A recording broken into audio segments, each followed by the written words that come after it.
But the next question that I wanted to get to, and your answer here is, do you see the emergence of artificial intelligence as a positive or negative, and why?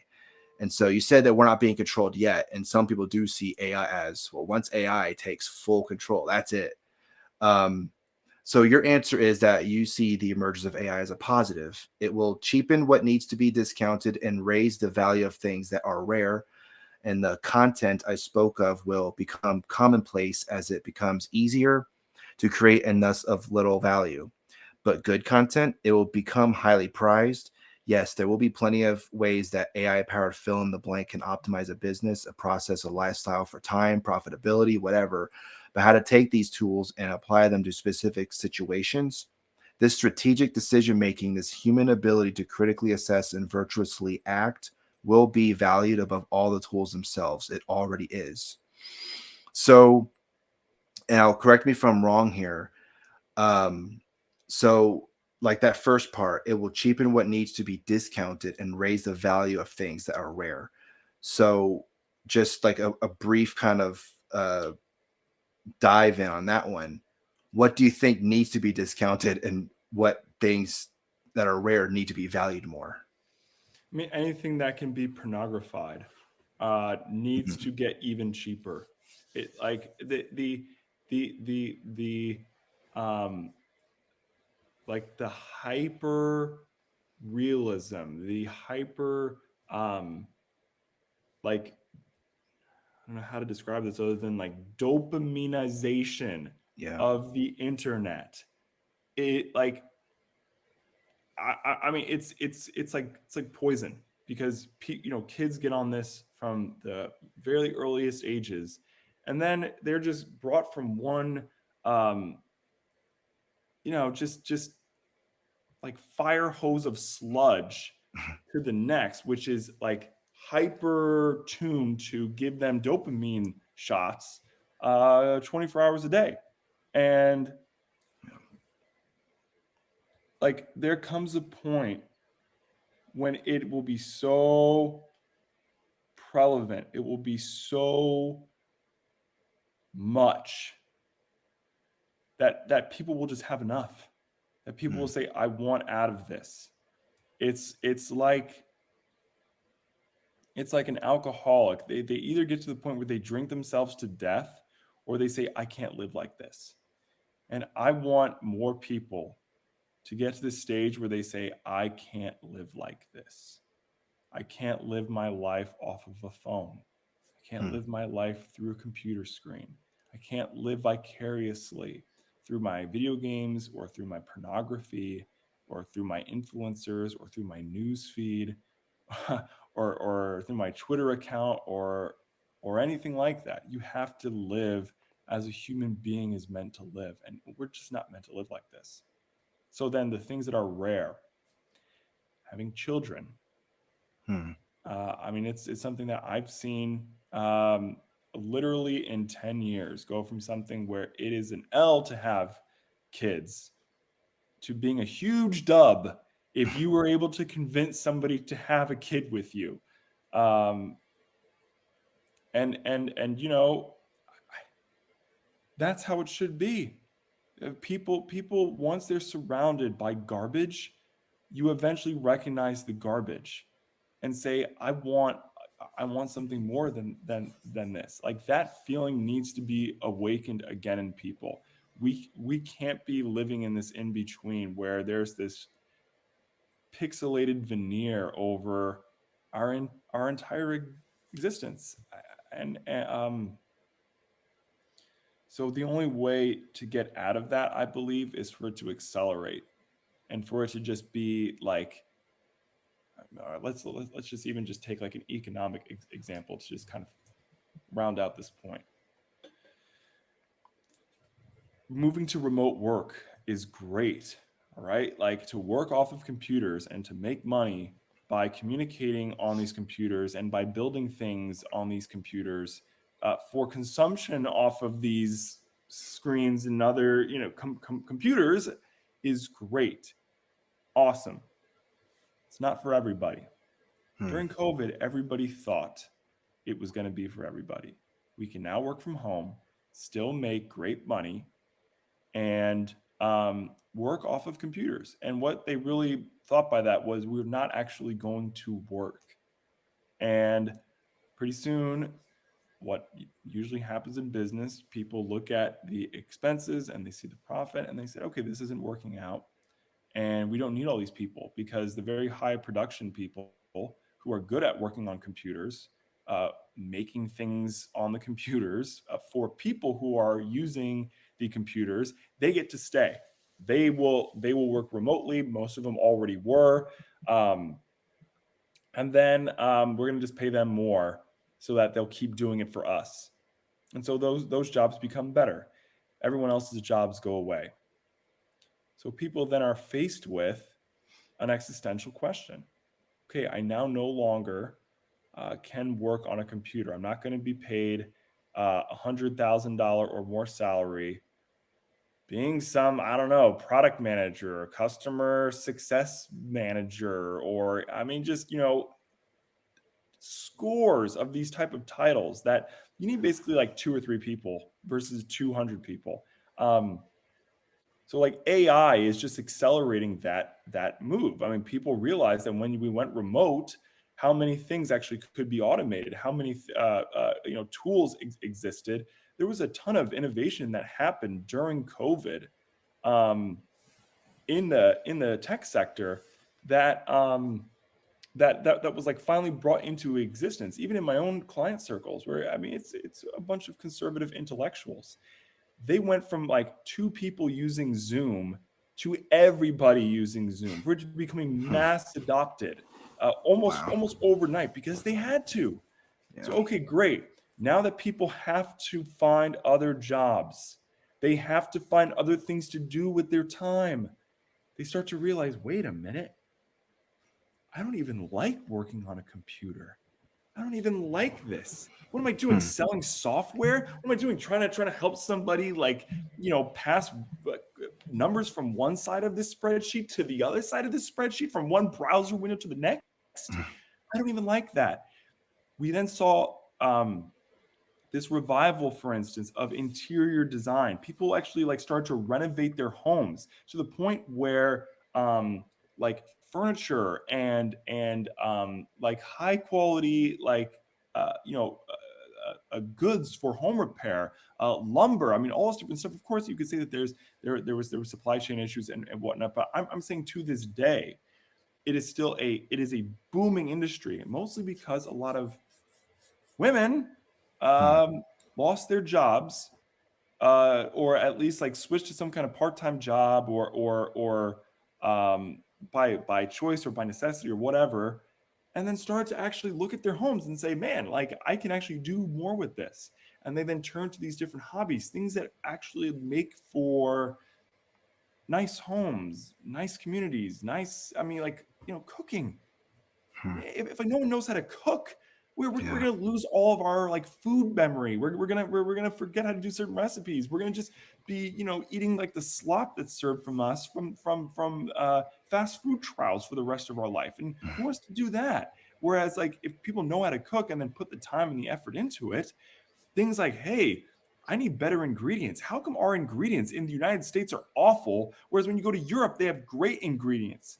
And so all these things begin to unravel when you take your mind off of having to work on the screen, having to live on the screen, having to be nice for the Zoom camera. People Right. suddenly start to actually live, and everything gets better. That is where I see AI taking us. Get as many people off the screens as possible.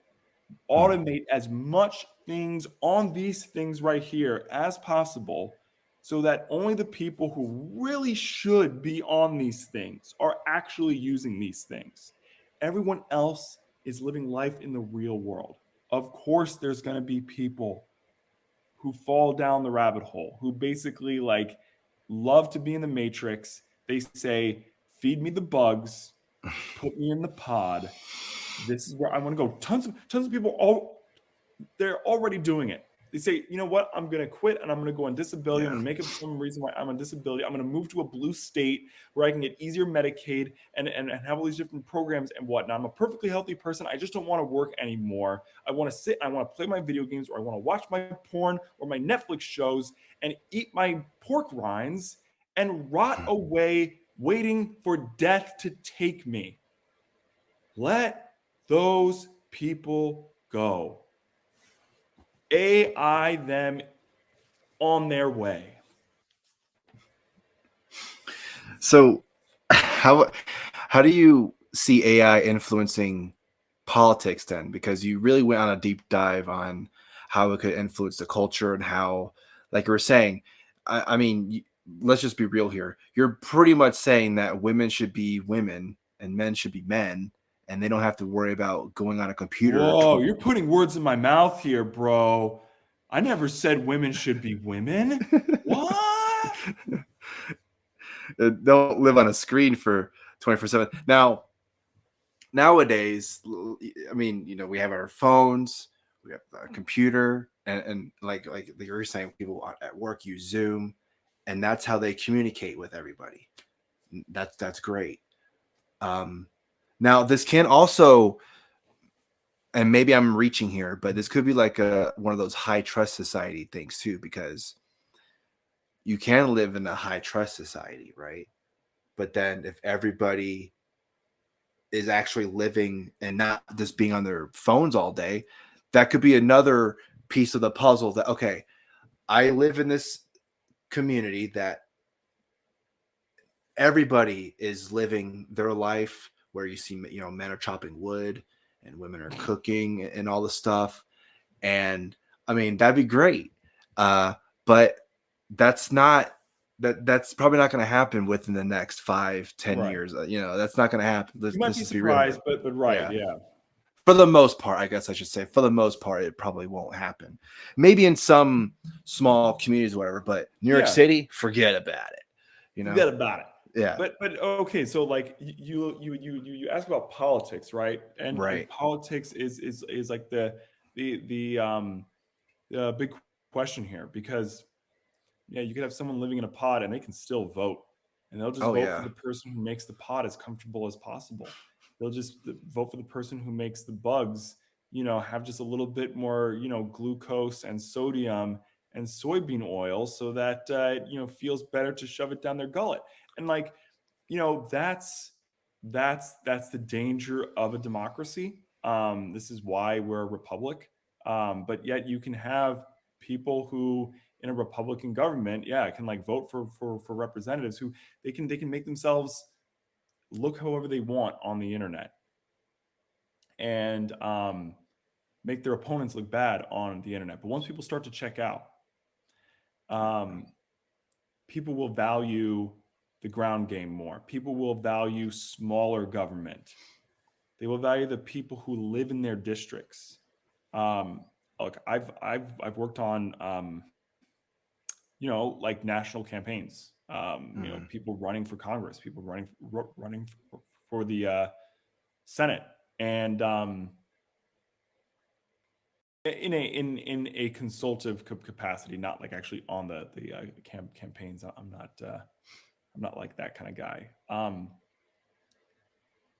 And the grassroots meetings, the ones where they go out and they actually meet with their constituents, those are the best. Those Mm. are what makes me like a candidate or dislike a candidate. So whether it was Latham Sadler in the Georgia race, he's just such an affable guy, and he actually cared about the people of his state. He lived there. I mean, Navy SEAL officer. I mean, just a great guy, um, who like just connected with his constituents a lot. But because Herschel Walker, has the name ID and he's backed by Trump, and Yeah. they have a lot of money to spend on all the ads and everything. He gets he loses in the primary, to the point where afterwards, like, people on Fox were like, "Oh, geez, maybe Latham Saller would have been a better choice for this one," But it's like the example there is like people will start to value people who they can see. They will start to value people who they have met themselves and who they feel like they have access to. It's like what you're saying, right? Like how do I even interact, or how do I make sure that these people are acting within my interest if I'm not one of the people who they're accountable to? You will look for people who will be accountable to you. Those are your local representatives. That's like the mayor of your town, um, Hmm. your state reps. So like this year, I am working, not doing any national races right now at least, but doing a state senate race for my own district, um, Texas 30, and for a Texas state senator, and it's a friend of mine. It's someone who I know. It's someone who I trust. It feels awesome. It feels so good to be like, I actually want this person to represent me. I actually like know this person and have pushed this person to do this. Hmm. And they're kind of, they took it prayerfully and carefully, and then the friends and the family and the people who acknowledge that this man is of good reputation all back him, because Hmm. we feel that connection to him and we want him to represent us, and now we want others to see the same person that we see. And he goes to grassroots meetings and people love him.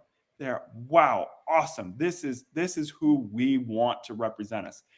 That's the type of stuff that can happen if we disconnect from the screens, if we can automate our way off of the screens. Because like this guy, James Poulos, said at this recent sort of Claremont Fellows Summit. Um, he said, because yeah, we were, just people talking, and at these summits they kind of talk about what Claremont's talking points, the strategy, like what should we be thinking about. Basically, it isn't really talking points. It's more like thinking points, Hmm. if that makes sense. Um, and yeah, he was just like, as we're trying to talk about, well, people are just illiterate when it comes to civics and civic education and all this different stuff, and then he's just like, it's because we have these, and then just like holds up his phone, and he's just Hmm. like, we can't do America on these. And I think he's right. And so just the fastest way to get away from those is by making them irrelevant. And there's not like an EMP strike, because we actually need them. We actually need them to function in all the ways that they're beneficial. It's just we shouldn't live off of them. We shouldn't live in front of them. It's like you have to have some kind of a balance. Like you can use your phone for, oh, I gotta call somebody real quick because it's Yeah, important, stuff great. like that. But then yeah, because you see people on the street, they're just walking, like doing that. And I'm like, They you can't just literally like you, cannot yeah, tear their face away from it. you can just walk down the street, put your phone in your pocket, at least go to the street for your car, and maybe when you're in your car, then I guess you can go in your phone because you're not like possibly gonna bump into somebody. You know what I mean? It's so The same stupid. thing with like people not being able to go anywhere, eat anything, do anything Yeah. with their kids without, and this is why, like, yeah, before we started recording, we were talking about Instagram, right? And it's just like, you can't live in front of your phone. And of course, when we think of that, we think of some kind of like, white girl influencer. But we're at the point now where it's like people will record themselves like being a public disturbance, like pranking people, which basically Yeah. means harassing them and disturbing the peace, committing crimes, Hmm. like committing sometimes like atrocities, all live streamed so that people will pay attention to them. Look at how many of these mass like murderers who Yeah. all wanted to live stream it, all wanted to make sure that some record of what they had done and why they had done it was on the internet. It's because they know people are looking at it. But if people are checked out from this, it's like Facebook, right? I consult different people on where they should kind of train their, so often limited firepower in terms of producing content. What platform should I go on? And for the most part, for most people, it can't be Facebook. Even if they were like, yeah, we used to be on Facebook a lot, but just there's just no more engagement. It just people aren't seeing my stuff, Hmm. and no one's clicking on anything, and we don't really know what to do. And imagine just all of social media is like that. Imagine just people are like, I'm not getting my dopamine anymore. Wouldn't that be great? Be great. Everybody go to Mastodon. Nothing's happening over there. No, but like let's say literally everywhere except for certain platforms, they're experiencing this drop in engagement, and it's like so many times. And again, we're talking about AI here.